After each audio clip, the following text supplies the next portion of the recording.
เรื่องราวความขัดแย้งระหว่างรัสเซียกับยูเครนนั้นไปดูความขัดแย้งระหว่างทางด้านอิสราเอลกับทางด้านกลุ่มฮิสบอลเลาะห์นะครับรวมถึงกลุ่มฮามาสด้วยนะครับล่าสุดนั้นเนี่ยแกนนำของกลุ่มฮิสบอลเลาะห์ในเลบานอนนั้นได้ออกมาประกาศนะครับว่าพวกเขานั้นจะไม่หยุดยิงเรื่องของปืนใหญ่ข้ามพรมแดนใส่อิสราเอลนะครับซึ่งทางด้านในส่วนของ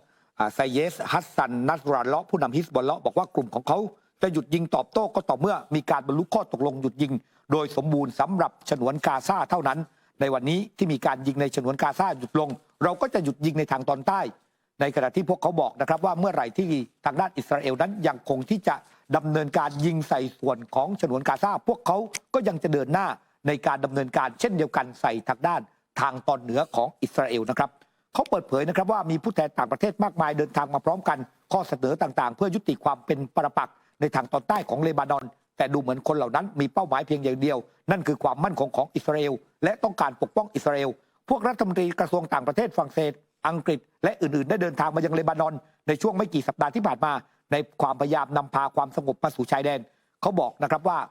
แต่ว่าความสงบเหล่านั้นต้องการให้กับทางด้านอิสราเอลเท่านั้นแต่ไม่ได้สื่อสารไปยังทางด้านฝั่งของปาเลสไตน์นะครับ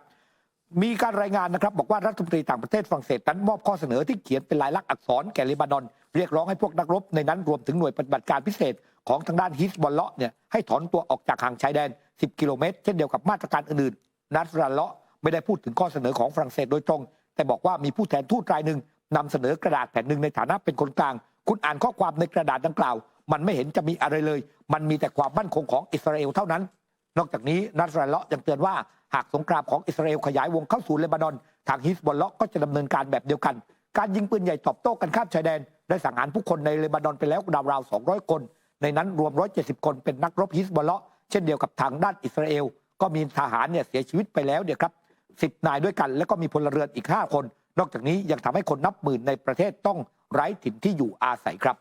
ขณะที่ก่อนหน้านี้นะคะกองกำลังของอิสราเอลเนี่ยออกมาประกาศชัดเจนรวมไปถึงผู้นำของอิสราเอลนะคะเรื่องของการปฏิบัติการโจมตีเข้าไปที่พื้นที่ราฟาแล้วก็ขณะเดียวกันหลายคนก็มีความกังวลว่าในพื้นที่ตรงนั้นเนี่ยมีประชาชนชาวปาเลสไตน์อพยพแล้วก็ลี้ภัยอยู่เป็นจำนวนมากล่าสุดนะคะผู้นำของแอฟริกาใต้ค่ะได้มีการออกแถลงการนะคะแล้วก็มีการส่งคำขอเร่งด่วนไปยังศาลยุติธรรมระหว่างประเทศเพื่อให้ศาลเนี่ยมีคำพิจารณาว่าไม่ว่าจะเป็นคำตัดสินของอิสราเอลที่ประกาศว่าจะมีการขยายปฏิบัติการทางทหารในราฟาตรงนี้เนี่ยกำหนดให้ศาลสามารถใช้อำนาจได้หรือไม่ในการป้องกันการละเมิดสิทธิ์ของชาวปาเลสไตน์ในฉนวนกาซาที่จะเกิดขึ้นในอนาคตในแถลงการของแอฟริกาใต้เนี่ยมีการอ้างถึงส่วนที่1ของข้อ75ของกฎศาลโดยมีการกล่าวว่าศาลอาจจะมีการตัดสินใจตรวจสอบความเหมาะสมได้ตลอดเวลาเพราะว่ารัฐบาลของแอฟริกาใต้เนี่ยมีความกังวลนะคะว่าการโจมตีเข้าไปที่ราฟาตรงนี้อาจจะนำไปสู่ผลหรือว่า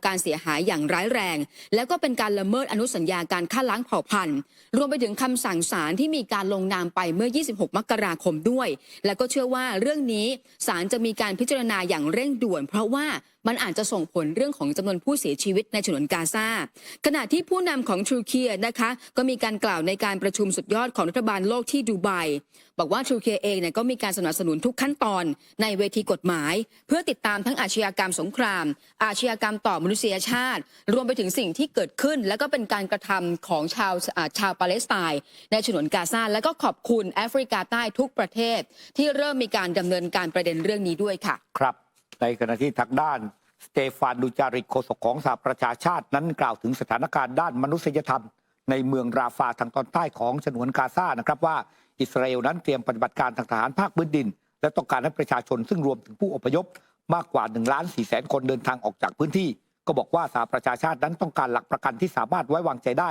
ตามกฎหมายระหว่างประเทศเกี่ยวกับการคุ้มครองสิทธิขั้นพื้นฐานของพลเรือนทั้งนี้ทางด้านโฆษกสหประชาชาติยืนยันว่าหน่วยงานทุกหน่วยงานของสหประชาชาติไม่ได้ให้ความร่วมมือกับการบังคับอพยพประชาชนในเมืองราฟาและเน้นย้ำว่าไม่มีพื้นที่ปลอดภัยอีกต่อไปแล้วในฉนวนกาซาพร้อมทั้งยืนการคัดค้านการผลักดันประชาชนซึ่งอพยพมาจากภาคเหนือลงสู่ภาคใต้ให้กลับไปยังภาคเหนือตามเดิมและการส่งมอบความช่วยเหลือด้านมนุษยธรรมให้แก่ชาวกาซาอย่างแทบไม่เคยเพียงพอนับตั้งแต่สงครามปะทุมาตั้งแต่เดือนตุลาคมปี2566ในขณะที่แมทธิวมิลเลอร์โฆษกกระทรวงการต่างประเทศสหรัฐบอกว่ารัฐบาลสหรัฐนั้นคัดค้านปฏิบัติการทางทหารเต็มรูปแบบของอิสราเอลที่เมืองราฟาตราบใดที่ยังไม่มีการเปิดเผยแผนการคุ้มครองและบริหารจัดการประชาชนในพื้นที่ได้อย่างมีประสิทธิภาพครับ นอกจากประเด็นเรื่องของการช่วยเหลือนะคะหรือว่าการพยายามที่จะต้องยุติสงครามที่เกิดขึ้นระหว่างอิสราเอลที่เกิดขึ้นในฉนวนกาซาเนี่ยหลายคนก็มีความกังวลใจว่าประเด็นเรื่องนี้มันอาจจะส่งผลกระทบเรื่องของเศรษฐกิจโลกนะคะคริสเตียนากรอยว่ากรรมการผู้จัดการใหญ่ของ IMF เนี่ยพูดถึงเรื่องนี้ในที่ประชุมแล้วก็บอกเลยว่าไม่ว่าจะเป็นสงครามที่เกิดขึ้นอิสราเอลกับฮามาสหรือว่าจะเป็นฝั่งตะวันออกกลางเองก็ตามเนี่ยวันนี้มันอาจจะลุกลามไปทั่วโลกได้แล้วสิ่งที่กลัวที่สุดเลยก็คือความขัดแย้งที่มันยืดเยื้ออาจจะส่งผลกระทบต่อภายนอกปัจจัยต่างๆที่มันจะสูงมากขึ้นโดยเฉพาะความเสี่ยงที่เกิดขึ้นที่คลองสุเอตหรือว่าทะเลแดงเพราะถ้าเกิดว่าไปดูตัวเลขตั้งแต่ช่วงปลายเดือนที่ผ่านมาเนี่ยนะคะที่ประชุมสหประชาชาติว่าด้วยการค้าแล้วก็การพัฒนาเนี่ยเขาพูดถึงประเด็นเรื่องของการค้าการขายผ่านคลองสุเอตหรือว่าทะเลแดงเนี่ยตัวเลขเนี่ยมันลดลงไปมากกว่า 40% ในช่วง 2 เดือนที่ผ่านมาขณะที่อาเจบังกาประธาน World Bank ยังบอกเพิ่มเติมด้วยนะคะว่าสิ่งที่เกิดขึ้นทั้งฉนวนกาซาหรือว่าที่ยูเครนหรือว่าที่ทะเลแดงเองก็ตามวันนี้เป็นความท้าทายต่อแนวโน้มของเศรษฐกิจโลกแล้วเป็นสิ่งที่จำเป็นต้องมีการจับตาดูอย่างใกล้ชิดด้วยค่ะครับคุณผู้ชมครับไปดูฟังความเคลื่อนไหวในสหรัฐอเมริกากันบ้างนะครับล่าสุดนั้นเนี่ยกัมมาราแฮร์ริสนะครับซึ่งเป็นรองประธานาธิบดีสหรัฐอเมริกานะครับออกมาบอกนะว่าตัวเองนั้นพร้อมที่จะเป็นผู้นำสหรัฐอเมริกาหากว่าโจไบเดนนั้นเนี่ยนะฮะมีปัญหาด้านสุขภาพนะครับคือเธอนั้นเนี่ยไปให้สัมภาษณ์กับ The Wall Street Journal เมื่อสัปดาห์ที่ผ่านมานะครับซึ่งบนเที่ยวบินประจำตำแหน่งของเธอหลังจากถูกถามเรื่องความวิตกกังวลของชาวอเมริกันเกี่ยวกับอายุของโจไบเดนรวมถึงปัญหาความจำกัมมาลาแฮร์ริสได้ตอบแบบตรงไปตรงมาว่าเธอพร้อมจะขึ้นเป็นประธานาธิบดีสหรัฐหากจำเป็นนอกจากนี้เธอยังปฏิเสธนักข่าวที่ถามเกี่ยวกับความเชื่อมั่นของชาวอเมริกันต่อความเป็นผู้นำของกัมมาลาแฮร์ริสโดยยืนยันว่าเธอมีศักยภาพพอที่จะเป็นผู้นำของอเมริกาโพลสำรวจความนิยมล่าสุดนะครับกลับเปิดเผยคะแนนนิยมของกัมมาลาแฮร์ริสนั้นร่วงต่ำสุดเป็นประวัติการณ์โดย 53% ของชาวอเมริกันที่ลงทะเบียนใช้สิทธิเลือกตั้งต่างมีความเห็นในทางลบมีเพียง 25% ที่ยังมีความเห็นในเชิงบวกคำให้สัมภาษณ์ของกัมมาลาแฮร์ริสมีขึ้นขณะที่โพลชี้ว่าชาวอเมริกันส่วนใหญ่มองว่าโจไบเดนและโดนัลด์ทรัมป์นั้นอายุมากเกินไปที่จะเป็นผู้นำสหรัฐต่ออีกสมัยในขณะที่โรเบิร์ตเฮอร์ที่ปรึกษาพิเศษสหรัฐก็ออกมาเปิดเผยรายงานกรณีโจไบเดนนั้นครอบครองเอกสารลับโดยไม่ได้ส่งคืนโดยชี้ว่าไบเดนนั้นไม่ได้ตั้งใจแต่เป็นเพราะอายุที่มากจึงหลงลืมและก่อนหน้านี้ยังเรียกประธานาธิบดีเอ็มมานูเอลมาครงผู้นำของฝรั่งเศสเนี่ยเป็นฟรองซัวมิตเตอรองอดีตผู้นำฝรั่งเศสที่เสียชีวิตไปแล้วและล่าสุดนั้นยังเรียกประธานาธิบดีอับเดลฟาตาเอลซิซีของอียิปต์ว่าเป็นผู้นำเม็กซิโกขณะหารือเรื่องสถานการณ์กาซาแล้วล่าสุดเนี่ยนะครับเพิ่งขึ้นบนเวทีนะครับก็ไปยืนเก้ๆกังๆไม่รู้ว่าตำแหน่งที่ยืนของตัวเองเนี่ยอยู่ณตำแหน่งไหนขณะที่เขาจัดวางเอาไว้ให้เรียบร้อยเนี่ยนะว่าในฐานะผู้นำสหรัฐเนี่ยควรจะต้องรู้ว่ายืนณตำแหน่งไหนแต่ว่าโจไบเดนนั้นเนี่ยไปยืนเก้ๆกังๆแล้วไม่รู้ว่าจะต้องเดินไปตรงไหนอย่างไรอีกครั้งหนึ่งด้วยนะเหมือนกับผลสำรวจที่หลายคนก็กังวลทั้งเรื่องของอายุแล้วก็ความจำของโจไบเดนนะคะ